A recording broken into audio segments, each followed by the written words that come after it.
this. नहीं अमीश जी, आपकी बात बिल्कुल सही है और मुझे लगता है कि ये तो बिल्कुल भी ऐसा विषय नहीं है जिस पे राजनीति करना बनता है। और चाहे किसी भी पार्टी द्वारा हो, चाहे किसी भी पैनलिस्ट द्वारा हो, क्योंकि मैं नहीं मानती कि जो भी पैनलिस्ट चाहे आज इस डिबेट पे है, चाहे वो अलका लांबा जी हों, चाहे वो नुपुर जी हों, चाहे वो शुभ्राष्टा जी हों, चाहे आप हों, चाहे जो सब लोग इस डिबेट को देख भी रहे होंगे, ऐसा नहीं है कि किसी का दिल नहीं दुखा है, किसी का दिल नहीं टूटा है ये देख के कि हमारी ही देश की एक 9 साल की बच्ची के साथ किस तरह दुष्कर्म होता है, किस तरह उसके शरीर को जला दिया जाता है कि कोई एविडेंस नहीं बचता।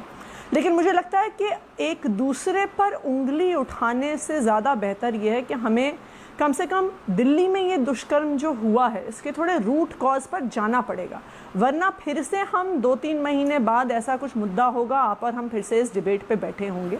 पर राजनीति की शुरुआत तो तब हुई ना जब रेप के नाम पे टूरिज्म नेताओं ने करना शुरू करा। राहुल जी ने कहा, अपना एक पॉइंट पूरा कर लूं। बिल्कुल आप पूरा करिएगा मैडम। जब राहुल जी ने राहुल जी वहां गए, जब अरविंद जी वहां गए, बीजेपी के आदेश गुप्ता वहां चले गए, तो फिर तो पॉलिटिक्स तो शुरू हो गई। पहले तो केजरीवाल साहब और राहुल जी ने ये शुरू करा, क्यों करा शुरू? नहीं देखिए उसमें अमीश जी, अरविंद केजरीवाल जी दिल्ली के मुख्यमंत्री हैं। अगर दिल्ली में कोई ऐसी घटना घटती है तो अरविंद केजरीवाल जी तो स्वाभाविक तौर से जाएंगे। लेकिन सवाल ये है कि दिल्ली में जिस प्रकार की ये घटना घटी है, और ये पहली घटना नहीं है दिल्ली में चाहे 8 साल की बच्ची हो, चाहे 80 साल की बुजुर्ग महिला हो, अंधेरा होने के बाद किसी को भी अपने घर से बाहर जाने में डर लगता है।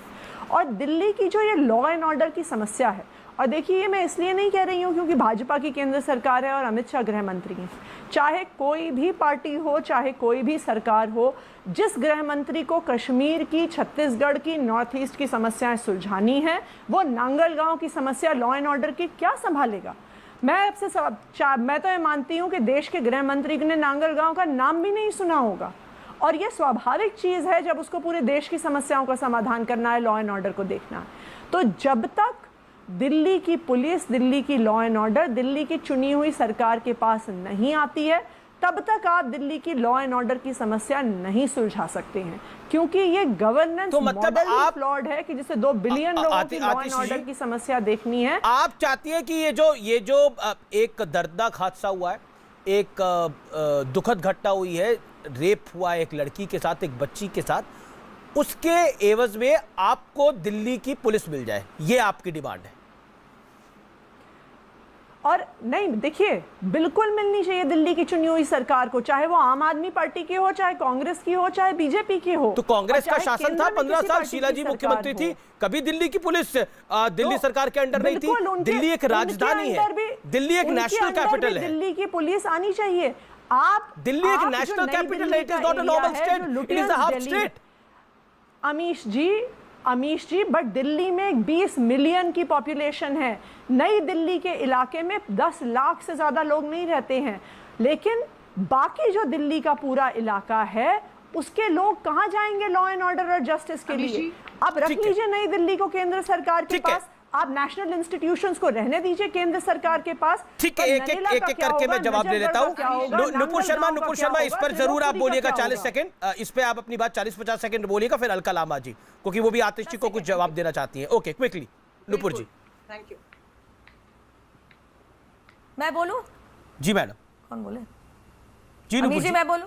जी नुपुर जी बोलिए। अमीश जी जरा मैं आतिशी जी, मैं जरा एक सवाल आतिशी जी से है। आतिशी, क्योंकि आपके अधीन दिल्ली पुलिस नहीं आती है, क्या इसीलिए आपने निर्भया के रेपिस्ट को, जो जुवेनाइल था, 15,000 रुपए और सिलाई मशीन दी? इससे पहले आप झूठ परोसे कि ये कानूनी आपके ऊपर मैंडेट था। मैं आपको करेक्ट कर दूंगी, आपने वो कानून बनाया था। नहीं मैडम, ये चॉइस थी। मुझे कानून मत समझाइएगा, इनको चुप कीजिएगा, इनको चुप कीजिएगा, इनको चुप कीजिएगा। अमीश, मैं उनके ऊपर नहीं बोली, ये तरीका नहीं है। जी देखिए मैडम, मैं आपको बता दूं, नुपुर जी मेरा मैं आपको बता दूं, कानून आपको समझा दूं, वो चॉइस था, ऑप्शनल था। मैडम, कानून पढ़ा कीजिएगा। हाँ मैडम, अब तो बोलेंगी आप, इनको चुप कीजिए। इन्होंने आरोप लगाया। अमीश जी, मैं अपनी बात, ठीक है, आतिशी जी फंस गई तो बोल रही है ऊपर, फंस गई तो बोल रही है मेरे ऊपर।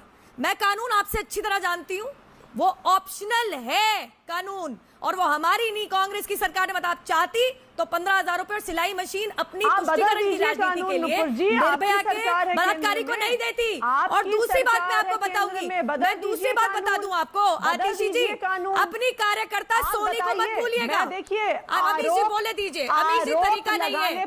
अमीश जी, मैं प्लीज मैं आपसे रिक्वेस्ट कर रही हूं, बिल्कुल आप बीच में नहीं बोल रही थी।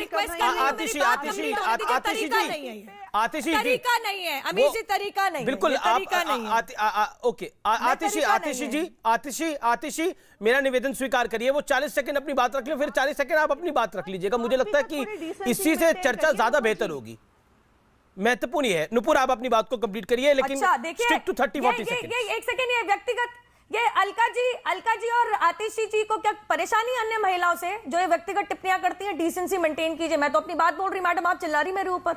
मैं आपको एक बात बता दूं, ये आम आदमी पार्टी वही है, राशन कार्ड वाली पार्टी, जिनके मंत्री महिलाओं को दबोच के उनके साथ दुष्कर्म करते हैं राशन कार्ड देने के बहाने। ये वही आम आदमी पार्टी है जिसकी कार्यकर्ता सोनी ने मरते दम एक वीडियो जारी करके बोला आत्महत्या करने से पहले कि मेरे साथ दुष्कर्म हुआ, छेड़खानी हुई, और अरविंद केजरीवाल ने कह दिया आपने अपनी बॉडी के साथ, अपनी इज्जत के साथ कॉम्प्रोमाइज कर लो।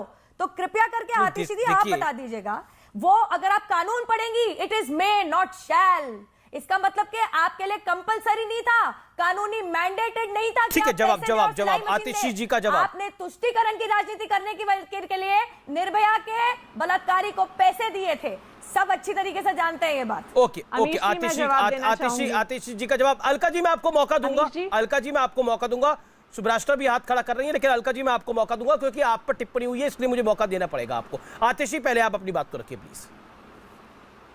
अमीश जी, बहुत दुख की बात है कि जो केंद्र सरकार में रूलिंग पार्टी है, उनकी प्रवक्ता ये नहीं कह रही हैं कि हम दिल्ली पुलिस को कैसे इम्प्रूव करेंगे, वो ये नहीं कह रही हैं कि हम फास्ट ट्रैक कोर्ट्स कैसे बनाएंगे, कि हम नए जजों की नियुक्ति कैसे करेंगे। लेकिन उनको जब ऐसे मौके पे, ऐसी संवेदनशील घटना पे कंस्ट्रक्टिव स्टेप सामने रखने चाहिए, शांत हो जाइए 30 सेकंड के लिए करेंगी। अच्छा, ये कंस्ट्रक्टिव है, लेकिन वो नहीं कह रही है वो बात, ये बहुत दुख की बात है। हम तो ये कह रहे हैं, मैं तो उसका जवाब दूंगी, मुझे दुख हो रहा है कि नुपुर आप अनफेयर होगा। आतिशी जी चुप हो गई थी मेरे कहने पर, मेरे निवेदन के बाद आप भी शांत हो जाइए, मुझे ऑडियो डाउन करना पड़ेगा। देखिए मेरे पास कोई ऑप्शन नहीं बचता ना। आतिशी जी आप अपनी बात को रखिए 30 सेकंड में, फिर अलका जी बोलिए। आतिशी, हम केंद्र सरकार के साथ मिलकर लॉ एंड ऑर्डर दिल्ली में इंप्रूव करना चाहते हैं, वो सामने तो आए, वो बताएं। लेकिन आप तो डिमांड कर रहे हैं कि पुलिस हमें दीजिए, मदद चाहिए। कि आप तो कह रहे हैं कि ये लड़की के साथ रेप हो गया तो पुलिस हमारे पास होनी चाहिए। हुई सरकार के साथ, किसी भी चुनी हुई सरकार के पास होनी चाहिए। अमीश जी, आप मुझे बताइए कि जिस केंद्र दिल्ली जब आपने चुनाव लड़ा था, जब आपने आज से 7 साल पहले चुनाव लड़ा था, जब आपने अपनी पार्टी बनाई थी अन्ना आंदोलन के बाद, उसके बाद